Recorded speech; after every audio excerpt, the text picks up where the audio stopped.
الحمدللہ والصلاة والسلام علی رسول اللہ۔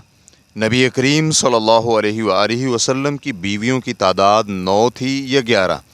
سوال کیا گیا ہے کتاب الرحیق المختوم میں مصنف صفی الرحمن مبارک پوری رحمہ اللہ نے باب بیت نبوت میں یہ لکھا ہے کہ نبی کریم صلی اللہ علیہ وآلہ وسلم کے نکاح میں 11 ازواج تھیں، اور اس کے علاوہ 2 ایسی عورتیں بھی تھیں جن سے آپ صلی اللہ علیہ وآلہ وسلم نے دخول نہیں فرمایا۔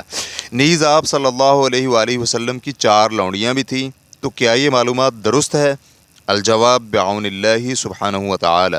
اہل علم کے درمیان نبی کریم صلی اللہ علیہ وآلہ وسلم کی ازواج کی تعداد کے بارے میں اختلاف پایا جاتا ہے، تاہم جمہور اہل علم اور انہی کا موقف درست ہے، اسی بات کے قائل ہیں کہ آپ صلی اللہ علیہ وآلہ وسلم نے 11 عورتوں سے نکاح فرمایا اور ان سے دخول فرمایا، اور آپ صلی اللہ علیہ وآلہ وسلم کی وفات کے وقت ان میں سے 9 ازواج حیات تھیں، جبکہ سیدہ خدیجہ بنت خویلد اور سیدہ زینب بنت خزیمہ رضی اللہ عنہما کا انتقال آپ صلی اللہ علیہ وآلہ وسلم کی وفات سے پہلے ہو چکا تھا۔ یہی قول صحابہ اکرام رضی اللہ عنہم کا ہے، جیسا کہ ائمہ نے اپنی صحیح کتابوں میں ان سے روایت کیا ہے۔ چنانچہ جناب انس رضی اللہ عنہ سے روایت ہے کہ نبی علیہ الصلوۃ والسلام ایک ہی رات میں اپنی ازواج کے پاس تشریف لے جاتے تھے، اور اس وقت آپ کے نکاح میں 9 عورتیں تھیں۔ اس روایت کو امام بخاری نے روایت نمبر 280 میں روایت کیا ہے۔ البتہ امام بخاری کی ایک اور روایت 265 میں معاذ بن ہشام نے اپنے والد سے منفرد طور پر یہ بیان کیا ہے کہ ازواج کی تعداد 11 تھی، اور یہ وہم ہے۔ درست بات یہ ہے کہ آپ صلی اللہ علیہ وآلہ وسلم 9 ازواج کے پاس تشریف لے جاتے تھے۔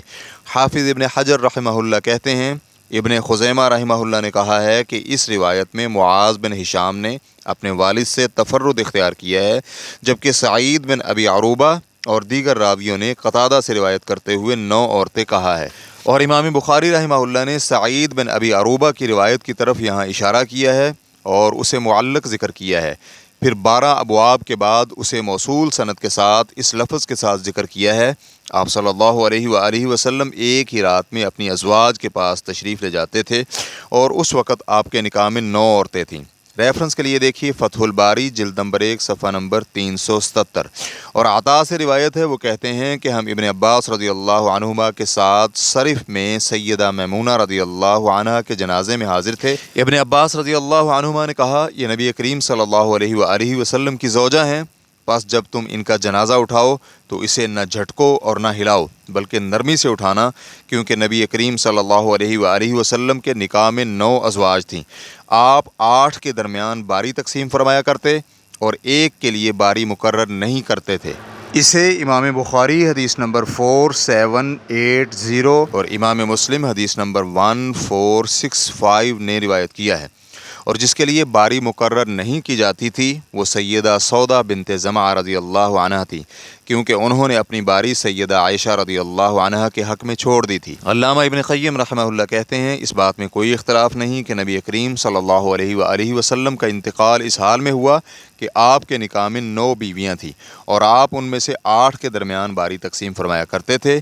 سیدہ عائشہ، حفصہ، زینب بنت جہش، ام سلمہ، صفیہ، ام حبیبہ، میمونہ، سودا اور جویریہ رضی اللہ عنہن۔ اور آپ صلی اللہ علیہ وآلہ وسلم کی وفات کے بعد سب سے پہلے جن کا انتقال ہوا وہ سیدہ زینب بنت جہش رضی اللہ عنہا تھی سن 20 ہجری میں، اور سب سے آخر میں جن کا انتقال ہوا وہ سیدہ ام سلمہ رضی اللہ عنہا تھی سن 62 ہجری میں، یزید کی خلافت کے زمانے میں۔ ریفرنس کے لیے دیکھیے زاد المعاد جلد نمبر 1 صفحہ نمبر 114۔ اور جہاں تک آپ صلی اللہ علیہ وآلہ وسلم کی لونڈیوں کا تعلق ہے تو آپ کے پاس 4 لونڈیاں تھیں۔ علامہ ابن قیم رحمہ اللہ کہتے ہیں، ابو عبیدہ رحمہ اللہ کہتے ہیں، آپ کے پاس 4 لونڈیاں تھیں، ماریہ جو آپ کے بیٹے ابراہیم کی والدہ تھیں، ریحانہ ایک اور خوبصورت لونڈی جو آپ کو بعض قیدیوں میں سے ملی، اور ایک لونڈی جو سیدہ زینب بنت جہش رضی اللہ عنہا نے آپ کو ہبہ کی تھی۔ ریفرنس کے لیے دیکھیے زاد المعاد جلد نمبر 1 صفحہ نمبر 114۔ واللہ تعالی اعلم۔ اسلام کیو اے ریکارڈنگز مؤسسۃ الشیخ محمد صالح المنجد، المملکۃ العربیۃ السعودیہ، فتویٰ نمبر 13344۔ والسلام علیکم ورحمۃ اللہ وبرکاتہ۔